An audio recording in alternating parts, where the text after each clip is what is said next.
आपने कभी सोचा है कि मंदिरों में तो हर भगवान को फूल चढ़ाए जाते हैं, लेकिन जब बात आती है शिवलिंग की तो वहाँ फूलों को लेकर बड़ी सख्ती होती है। कुछ फूल तो ऐसे हैं जिन्हें अगर भूल से भी शिवजी को चढ़ा दिया जाए तो पूजा बेअसर हो जाती है। अरे ये कोई अफवाह नहीं है, बल्कि इसके पीछे बहुत गहरा धार्मिक और पौराणिक रहस्य छुपा हुआ है। अब सोचिए, जिसे भोलेनाथ कहते हैं, जो भांग धतूरे से खुश हो जाते हैं, जो बेलपत्र से प्रसन्न हो जाते हैं, वो फूलों से क्यों ना खुश हो जाते हैं। इसलिए आज हम इस रहस्य की परतें खोलेंगे। आज की ये कहानी शुरू होती है एक बहुत पुराने वक्त से, जहाँ ब्रह्मा, विष्णु और महादेव के बीच एक रहस्यमय घटना घटती है। कहानी कुछ यूं है कि एक बार ब्रह्मा जी और विष्णु जी के बीच इस बात को लेकर विवाद हो गया कि उनमें से बड़ा कौन है। बात इतनी बढ़ गई कि दोनों में श्रेष्ठता की होड़ लग गई। तभी अचानक एक विशाल चमकदार अग्निस्तंभ प्रकट हुआ, जिसका ना कोई आदि था ना कोई अंत।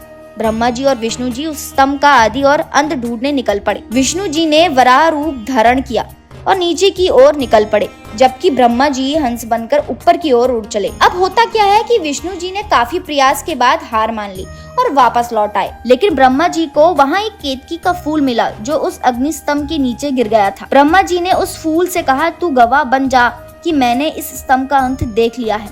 तो केतकी फूल मान गया। ब्रह्मा जी नीचे आए और झूठ बोल दिया कि उन्होंने स्तंभ का सिरा देख लिया है और केतकी फूल को गवाह बना दिया। परंतु ये बात शिवजी को बिल्कुल पसंद नहीं आई। उन्होंने न सिर्फ ब्रह्मा जी को झूठ बोलने के लिए श्राप दिया कि उन्हें पृथ्वी पर पूजा नहीं जाएगा, बल्कि केतकी के फूल को भी श्राप दे दिया कि तू आज के बाद मेरी पूजा में कभी स्वीकार नहीं किया जाएगा। और तभी से केतकी का फूल भगवान शिव को चढ़ाना वर्जित हो गया। अब यही बात जब हम मंदिरों में आज भी देखते हैं तो साफ दिखता है कि शिवलिंग पर केतकी नहीं चढ़ाई जाती। और यही नहीं, और भी कई फूल ऐसे हैं जो शिव जी को नहीं चढ़ाए जाते। अब आप सोचेंगे कि फूल तो भगवान को पसंद होते हैं, फिर ऐसा क्यों?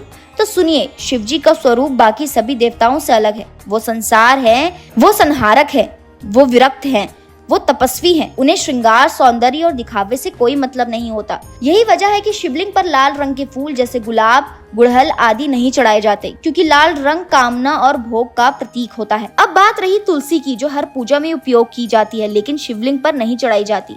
तुलसी को भगवान विष्णु की पत्नी माना जाता है, और क्योंकि शिव और विष्णु की पूजा के तरीके अलग अलग हैं, इसलिए तुलसी का उपयोग शिव पूजा में नहीं किया जाता। एक और फूल है केवड़ा।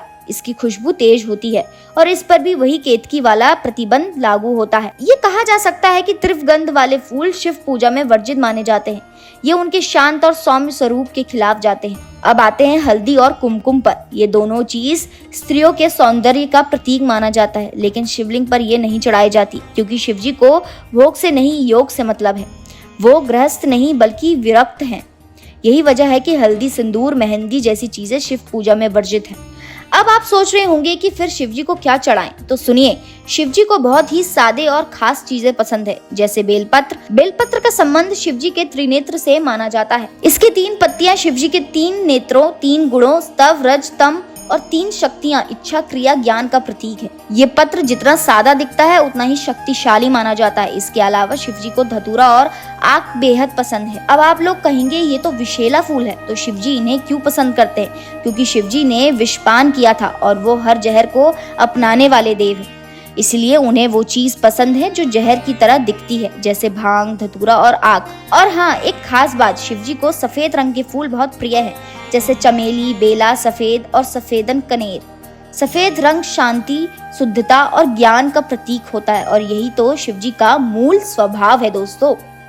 अब चलिए थोड़ा और गहराई में चलते हैं। कई विद्वान मानते हैं कि शिवलिंग कोई मूर्ति रूप नहीं बल्कि ऊर्जा का प्रतीक है, और ऊर्जा को आप फूलों, चमक धमक या गंध से प्रसन्न नहीं कर सकते। उसे चाहिए बस सच्चा भाव, सच्ची श्रद्धा और मानसिक एकाग्रता। इसलिए शिव पूजा में भाव का स्थान सबसे ऊपर है। इसलिए जब आप किसी मंदिर में जाएं और पंडित जी कहे कि भैया केतकी मत चढ़ाना, तो समझ लीजिएगा कि इसके पीछे केवल परंपरा नहीं बल्कि एक गहरा रहस्य और पौराणिक घटना जुड़ी हुई है। और आखिर में ये बात गांठ बांध लीजिए कि भगवान शिव सिर्फ बेलपत्र, भस्म और भक्ति से प्रसन्न नहीं होते। उन्हें किसी आडंबर की जरूरत नहीं। उनका नाम लेते ही मन शांत हो जाता है, और यही उनकी सबसे बड़ी शक्ति है। अगली बार जब आप शिव मंदिर जाएं तो एक हाथ में बेलपत्र, दूसरे हाथ धतूरा लिए जाए और मन में सिर्फ भक्ति का भाव होना। कौन सा फूल सुंदर है, कौन महंगा है, क्योंकि शिवजी को कुछ नहीं चाहिए।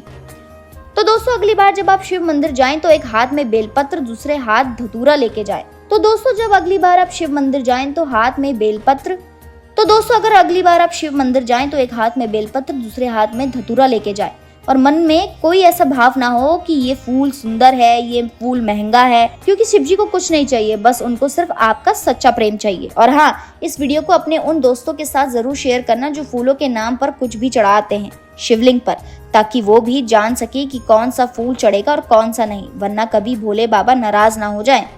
तो दोस्तों आज के लिए इतना ही। उम्मीद करती हूँ आपको ये वीडियो पसंद आया होगा। अगर आपको ये वीडियो पसंद आया तो इसे लाइक कीजिए और हमारे चैनल को सब्सक्राइब करना ना भूलें।